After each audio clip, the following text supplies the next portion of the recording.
Scientific Chapter 1 Rational Number. Example 2. Find 4 upon 3 into 3 upon 7 into 15 upon 16 into minus 14 upon 9. इसको solve करेंगे। तो आप क्या करेंगे, पहले इन दोनों को पास करेंगे।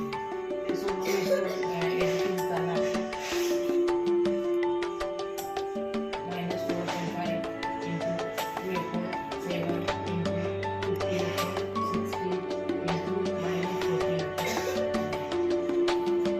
You can say over to cancel करेंगे 4 upon 5 और 15 upon 16 into 3 upon 7 into minus 14 ये बात करके नीचे करने के लिए आपका तो क्या हो रही है कैंसिल दूसरी जगह आप 16 ऐसा 4 4 5 3 यहाँ पर हमारे पास आया minus 1 into यहाँ पर हमारे पास आया